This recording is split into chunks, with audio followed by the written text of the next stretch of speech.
Hello guys, welcome to expert opinion. Discuss करेंगे read 2021 CDP practice 4 third number की practice second और first. अगर आपको देखनी है तो चैनल पर प्लेलिस्ट बनी हुई है, लिंक भी मिल जाएगी आपको आई बटन में, तो आप जाकर देख सकते हैं।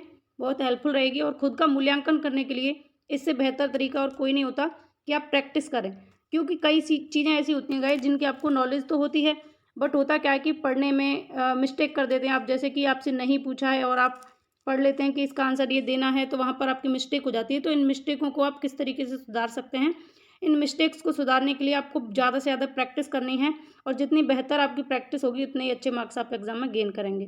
तो चलिए स्टार्ट करते हैं इस वीडियो को। और फ्रेंड्स, हमारी वीडियो की इसकी पीडीएफ फाइल आपको अगर चाहिए तो आप हमारे टेलीग्राम चैनल को ज्वाइन करें, और हमें आप फेसबुक और इंस्टा पर भी फॉलो कर सकते हैं। तो फ्रेंड्स चलिए शुरू करते हैं। और चैनल फर्स्ट टाइम विजिट करें तो चैनल को सब्सक्राइब करके नोटिफिकेशन आइकन को प्रेस कर लेना, जिससे आने वाली वीडियोज आपको टाइम टाइम पर मिलती रहें, नए नए अपडेट आपको मिलते रहेंगे। फर्स्ट क्वेश्चन आपकी स्क्रीन पर, 1930 ईस्वी से भारत में निम्न में से प्रवृत्ति का प्रचलन हुआ।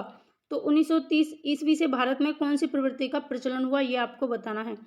ऑप्शंस हैं मनोविज्ञान का अध्ययन प्रारंभ, बाल विकास का अध्ययन प्रारंभ, बुद्धि परीक्षण का अध्ययन प्रारंभ, उपर्युक्त में से कोई नहीं। तो इस क्वेश्चन का करेक्ट आंसर होगा ऑप्शन सेकंड, बाल विकास का अध्ययन प्रारंभ हुआ। कब से? 1930 ईस्वी से, 1930 ईस्वी से। भारत में बाल विकास के अध्ययन का प्रारंभ 1930 ईस्वी से माना जाता है। और फ्रेंड्स, जो इंडियन मनोवैज्ञानिक थे इनमें जलोटा था, भाटिया था, जोशी, टंडन आदि, इन सभी नामों के जितने भी मनोवैज्ञानिक थे प्रमुख, इन सभी ने 1930 से बाल विकास का अध्ययन प्रारंभ कर दिया था। ठीक है, नेक्स्ट अगला क्वेश्चन आपकी स्क्रीन पर। नेक्स्ट क्वेश्चन है, किस सिद्धांत की यह मान्यता है कि ज्ञान या अधिगम की प्राप्ति किसी समस्या के समग्रता के साथ प्रत्यक्षीकरण का समाधान करने के लिए तर्क एवं समझ के उपयोग से होती है? ऑप्शंस हैं गेस्टोल्ट सिद्धांत, अभिक्रमित अनुदेशन, शास्त्रीय अनुबंधन, अन्वेषण सिद्धांत। तो चारों ऑप्शंस में से करेक्ट आंसर क्या होगा? क्वेश्चन ये कहना चाह रहा है कि मतलब आपको पूरी समस्या दिखाई जाए, समस्या के समग्रता को आपके साथ में दिखाया जाए, और उसके साथ में तर्क और समझ का भी प्रयोग होना चाहिए। तो होलिस्टिक वे की कौन बात करेगा? तो करेक्ट आंसर हो जाएगा यहाँ पर ऑप्शन फर्स्ट, गेस्टोल्ट सिद्धांत। फर्स्ट ऑप्शन आपका यहाँ करेक्ट होगा, गेस्टोल्ट सिद्धांत। गेस्टोल्ट सिद्धांत का ये कहना है कि जो समस्या है उसको कंप्लीट दिखाया जाए। जब समस्या आपके सामने कंप्लीट होगी तो आपकी अंतर्दृष्टि लगेगी, यानी आपको सूझ आएंगे, आइडियाज आएंगे अचानक से। और फ्रेंड्स, आपको ये ध्यान रखना है कि ये जो गेस्टोल्ट सिद्धांत है, इसमें अगर आपके सामने पूरी समस्या नहीं दिखाई जाएगी तो आप समाधान नहीं कर सकते। और ये रियलिटी भी है, रियल लाइफ में भी ऐसा ही होता है। जैसे आपके सामने रख दिया जाए 2+ और सामने कुछ ना दिया जाए और बराबर में भी कुछ ना दिया जाए, तो समस्या अधूरी है, आप इसको कंप्लीट नहीं कर सकते। समस्या आपको इतनी दी जाती है कि 2+2 और वहाँ पर क्वेश्चन मार्क कर दिया जाता है। तो आपके सामने पूरी समस्या है कि 2 और 2 पूछा है आपसे, तो आपको क्या करना है? 4 लगाना है। तो समस्या अगर कंप्लीट है तो आपके पास में आइडियाज़ होंगे, लेकिन समस्या ही अधूरी है, पूरी नहीं है, तो आपके पास आइडियाज़ भी नहीं आएंगे। जिस तरीके से गेस्टोल्ट सिद्धांत में कोहलर का वर्दीमर थे, तो कोहलर ने प्रयोग किया था किस पर? सुल्तान नाम के एक चिंपैंजी पर प्रयोग किया था, और इस सिद्धांत को सूझ या अंतर्दृष्टि के सिद्धांत के नाम से भी जाना जाता है। इसमें क्या था कि जो चिंपैंजी था, यानी चिंपैंजी नाम का जो बंदर था, या चिंपैंजी कह सकते हैं, उसको एक बंद कमरे में छोड़ दिया गया और उसमें ऊपर केले लटका दिए गए, जिसमें बॉक्स भी रखे गए थे। ठीक है, बॉक्स थे और छड़ी भी थी, तो सारी व्यवस्था थी, समस्या पूरी थी उसके सामने। तो उसने चिंपैंजी ने बॉक्स रखकर और छड़ी से केले तोड़कर खा लिए। फिर दूसरी बार में दोबारा प्रयोग किया गया तो केले थोड़े और ऊपर कर दिए और दूसरा बॉक्स रख दिया। तो इस तरीके से उसने दूसरे बॉक्स को रख के और छड़ी में छड़ी बांध करके फिर से केले प्राप्त कर लिए। तो उसके सामने पूरी सुविधाएं थी, यानी बॉक्स भी थे और छड़ी भी थी। अगर चिंपैंजी के पास बॉक्स और छड़ी नहीं होती तो वो केले किसी भी तरीके से नहीं खा सकता था। कहने का मतलब ये है कि आपके पास समस्या पूरी थी और उसके पास समाधान भी थे, तो उसे आइडियाज आए कि मैं बॉक्स रखूं, फिर बॉक्स के ऊपर बॉक्स रखूं, तो मैं केले खा सकता हूं। आई होप कि आपको समझ में आया होगा। आगे बढ़ेंगे और नेक्स्ट क्वेश्चन की बात करेंगे। व्यक्तित्व मापन की परिस्थिति परीक्षण विधि के जनक माने जाते हैं। तो व्यक्तित्व मापन की जो परिस्थिति परीक्षण विधि है, इसके जनक आपसे पूछा है अल्फ्रेड रोर्सा, हरमन रोर्सा, लियोपोल्ड बेलक या हॉटसॉन एवं मैं। क्या होगा इसका आंसर? तो इस क्वेश्चन का करेक्ट आंसर हो जाएगा ऑप्शन डी, हॉटसॉन एवं मैं। इसने दिया है व्यक्तित्व मापन की परिस्थिति परीक्षण। तो इस व्यक्तित्व मापन की परिस्थिति परीक्षण विधि के जनक माने जाते हैं हॉटसॉन एवं मैं। तो परिस्थिति परीक्षण विधि जो है ये व्यवहार परीक्षण का ही एक अंग होती है। अगला क्वेश्चन है नेक्स्ट आपके सामने, विकास का अर्थ परिपक्वात्मक परिवर्तनों से है जो जीवधारी के जीवन में समय के साथ घटित होते हैं। उपर्युक्त परिभाषा किसके द्वारा दी गई है? मतलब कि विकास का अर्थ क्या है कि जो हमारे अंदर परिपक्व होने के साथ साथ जो परिवर्तन होते हैं उनको क्या कहा गया है? विकास कहा गया। ये परिभाषा किसने दी है? हैरिस ने, लाबार्बा, गैसल या हरलॉक? तो फ्रेंड्स इस क्वेश्चन का करेक्ट आंसर हो जाएगा ऑप्शन नंबर सेकंड। इस क्वेश्चन का करेक्ट आंसर होगा ऑप्शन सेकंड, लाबार्बा। आगे बढ़ते हैं। नेक्स्ट क्वेश्चन है अगला, ये फैक्चुअल क्वेश्चन था। नेक्स्ट है, कॉल सैनिक ने विकास की मध्य बाल्यकाल अवस्थाएं बताई हैं। तो कॉल सैनिक के अकॉर्डिंग विकास की जो मध्य बाल्यकाल की अवस्थाएं हैं वो क्या हैं? ऑप्शंस है 4 से 9 वर्ष, 5 से 9 वर्ष, 7 से 9 वर्ष, 8 से 10 वर्ष। तो कॉल सैनिक ने मध्य बाल्यकाल की या मध्य बाल्यावस्था की अवस्था यानी एज कितनी बताई है, किसके किसके बीच में बताइए, आपको ये बताना है। इस क्वेश्चन का करेक्ट आंसर होगा ऑप्शन डी, 8 से 10 वर्ष। कॉल सैनिक ने विकास की जो अवस्था है मध्य बाल्यकाल की अवस्था 8 से 10 वर्ष बताई है। नेक्स्ट अगला क्वेश्चन, बाल्यावस्था को छद्म परिपक्वता काल मानने वाले विद्वान हैं। छद्म परिपक्वता का काल मानने वाले विद्वान आपको बताने हैं। छद्म परिपक्वता या मिथ्या परिपाक काल भी इसको कहते हैं बाल्यावस्था को। तो रॉस, हॉल, क्रोवाक्रो या सिम्पसन? करेक्ट आंसर इसका क्या होगा? बाल्यावस्था को छद्म परिपक्वता काल किसने माना है? तो यहाँ करेक्ट आंसर हो जाएगा ऑप्शन फर्स्ट, रॉस। रॉस ने बाल्यावस्था को छद्म परिपक्वता काल माना है। अगला है नेक्स्ट क्वेश्चन, नवीन कौशल एवं क्षमताओं के विकास की दृष्टि से स्वर्णिम काल माने जाने वाली अवस्था है। शैशवावस्था, बाल्यावस्था, किशोरावस्था, उपर्युक्त सभी? नए नए कौशल जिसमें विकसित होते हैं और हमारी जो क्षमताएं होती हैं उनका विकास होता है। इस दृष्टि से स्वर्णिम काल किसको माना गया है? करेक्ट आंसर यहाँ पर हो जाएगा ऑप्शन सेकंड, बाल्यावस्था। बाल्यावस्था को नए कौशल एवं क्षमताओं के विकास का स्वर्णिम काल माना जाता है। जैसे कि वजन की दृष्टि से इस काल में मस्तिष्क पूरी तरह से पूर्णता प्राप्त कर लेता है, ऐसा माना जाता है।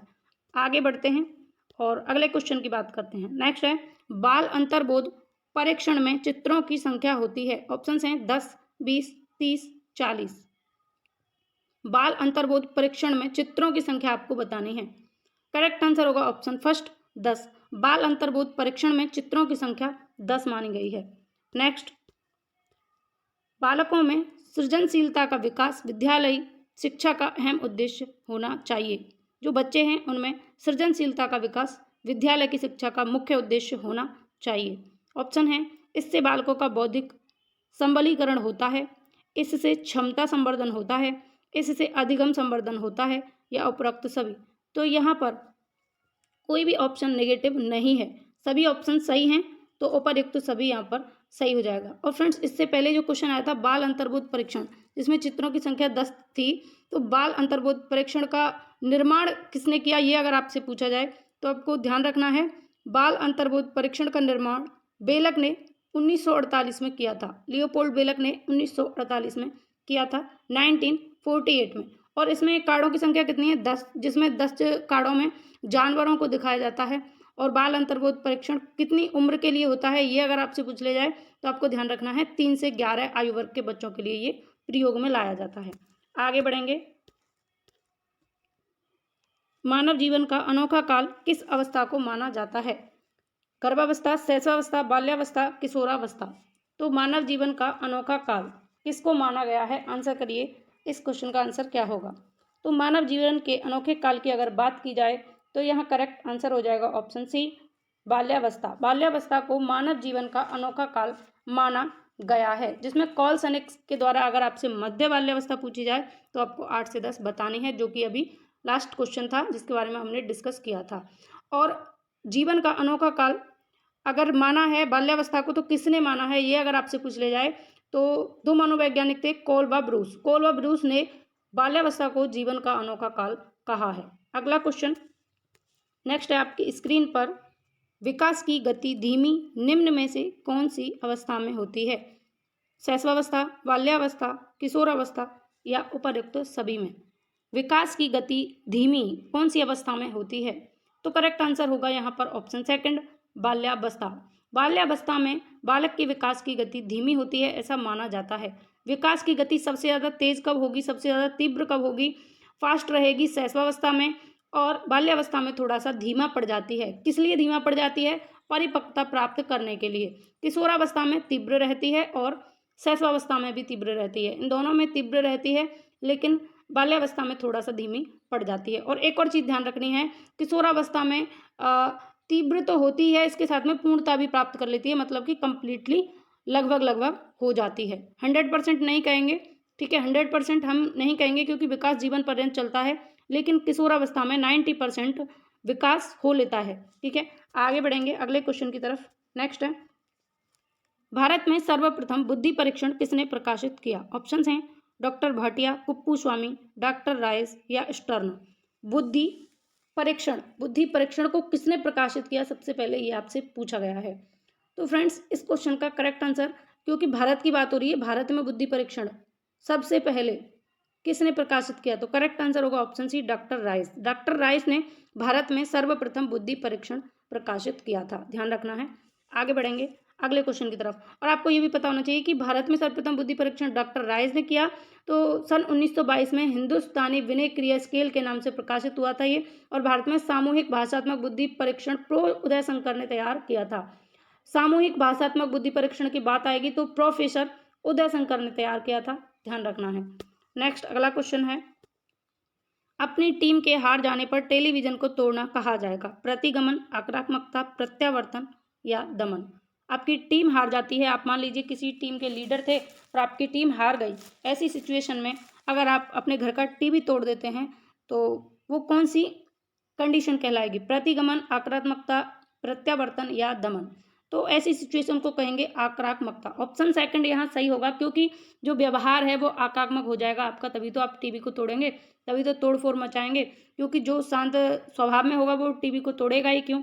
टीम हार गई, गुस्सा आ रहा है इस बात पर कि टीम क्यों हार गई, और आपने टीवी पर गुस्सा निकाल दिया, आक्रामक व्यवहार कर दिया, तो यहाँ सेकंड ऑप्शन आपका सही होगा। क्योंकि आपका जो गुस्सा होता है ना, उस गुस्से में आपका व्यवहार हिंसात्मक तरीके से सामने आता है, उसको क्या कहेंगे हम? अग्रेशन कह सकते हैं, आक्रामकता कह सकते हैं, कि आप हिंसात्मक तरीके से टीवी को तोड़ रहे हैं। जैसे अदर एग्जाम्पल ले सकते हैं, जैसे आपका पत्नी के द्वारा पति के कपड़ों को कूट कूट कर धोना। तो गुस्सा आता है तो पत्नी क्या करती है? पति के कपड़ों को कूट कूट कर धोती है गुस्से में। और घर में जो बर्तन हैं उनको फेंकना या कोई नुकसान करना, टीवी को तोड़ना, ये सारी क्रियाएं किस में आएंगी? आक्रामकता व्यवहार में आएंगी। आगे बढ़ेंगे, निम्न में से कौन सा विकास को प्रभावित करने वाला माता संबंधी कारक है? तो यहाँ पर विकास को प्रभावित करने वाला माता संबंधी कारक आपको बताना है। तो ऑप्शन हैं पोषण, संक्रमण, अंतःस्रावी कारक या उपर्युक्त सभी। कौन सा आंसर यहाँ पर करेक्ट होगा? माँ से संबंधित कौन सा कारक है यहाँ पर? तो गाइस यहाँ पर करेक्ट आंसर हो जाएगा ऑप्शन नंबर डी, उपर्युक्त सभी। सभी कारक ऐसे हैं जो माता से संबंधित हैं और आपके विकास को प्रभावित करते हैं। पोषण भी, संक्रमण भी, अंतःस्रावी कारक भी, इसलिए उपरोक्त सभी यहाँ पर करेक्ट आंसर होगा ऑप्शन लास्ट वाला। तो विकास को प्रभावित करने वाले माता संबंधी कारक किस तरीके के हैं? जैसे पोषण है और दवाएं हैं, मादक पदार्थ हैं। जैसे कि आप माँ के गर्भ में हुए है कोई बच्चा, गर्भ में अगर कोई बच्चा है, उस दौरान माँ जो पोषण लेती है उसी के अकॉर्डिंग बच्चे का विकास होता है। अगर कंप्लीट पोषण माँ को ना दिया जाए तो बच्चे का भी कंप्लीट पोषण नहीं हो पाता, बच्चा विकसित नहीं हो पाता पूर्ण रूपेण। उसी तरीके से माँ अगर किसी तरीके की कोई दवाई खाती हैं या मादक पदार्थ लेती हैं तो उसका असर भी बच्चे के विकास पर पड़ता है। वैसे सेकंड ऑप्शन में संक्रमण, अगर माँ किसी संक्रमण का शिकार हो जाती हैं तो बच्चे के भी उस संक्रमण के होने के चांसेस रहते हैं। अंतःस्रावी कारक भी माता संबंधी कारक के अंतर्गत ही आते हैं। नेक्स्ट है, वंशानुक्रम का प्रभाव किस आयु तक रहता है? शैशवावस्था, बाल्यावस्था, किशोरावस्था या आजीवन। वंशानुक्रम का प्रभाव कब तक रहता है? यू नो गाइस कि वंशानुक्रम ऐसी चीज है जो स्थायी होती है, परिवर्तनशील नहीं होती, जबकि वातावरण परिवर्तनशील होता है। ये क्वेश्चन पूछा जाता है, स्टैटिक या डायनेमिक, वंशानुक्रम कैसा है? तो आपको ध्यान रखना है वंशानुक्रम स्थायी है, इसमें कोई परिवर्तन नहीं होता। तो ऑप्शन डी यहाँ सही होगा, आजीवन तक रहता है। ठीक है, जैसे माता पिता की शारीरिक व मानसिक जो बनावट आपके अंदर आ जाती हैं तो वो हमेशा रहती हैं, या फिर माता पिता कोई संक्रमण के शिकार हैं, आप अगर हो जाते हैं तो वो रहती हैं परमानेंट। तो वंशानुक्रम का प्रभाव जीवन के शुरू से लेकर और जीवन पर्यंत रहता है। जैसे कि एक एग्जाम्पल है बहुत फेमस, जैसे कि माँ की आंखों का कलर कैसा है? भूरा है। तो उसी तरीके से बच्चे की अगर आंखों का रंग भूरा है तो उसे आप पर्यावरण के थ्रू बदल नहीं सकते, वातावरण के थ्रू बदल नहीं सकते, क्योंकि वंशानुक्रम क्या है? स्थायी होता है और ये आजीवन रहता है। तो यहाँ पर ऑप्शन लास्ट सही हो जाएगा। तो फ्रेंड्स, ये थे आपके टॉप 15 क्वेश्चन और इस वीडियो में बस इतना ही। वीडियो आपको कैसी लगी कमेंट करके ज़रूर बताएं, अपने सुझाव ज़रूर दें और आउट ऑफ 15 आपके कितने सही हुए अपना स्कोर ज़रूर बताएं। और वीडियो की क्वालिटी कैसी लगी, मेरी मेहनत अगर पसंद आई हो तो वीडियो को एक लाइक आप ज़रूर कर दें, लाइक कर दें और अपने दोस्तों के साथ में इस वीडियो को शेयर करें। चैनल फर्स्ट टाइम विजिट कर रहे हैं तो सब्सक्राइब आप लोगों ने कर लिया होगा और साइड में नोटिफिकेशन आइकन है, इसको भी प्रेस करके रखें ताकि चैनल पर जो भी अपडेट हो वो सब आपको मिलते रहें। इस वीडियो में बस इतना ही, मिलेंगे इसी तरीके की नेक्स्ट वीडियो में। Take care, bye.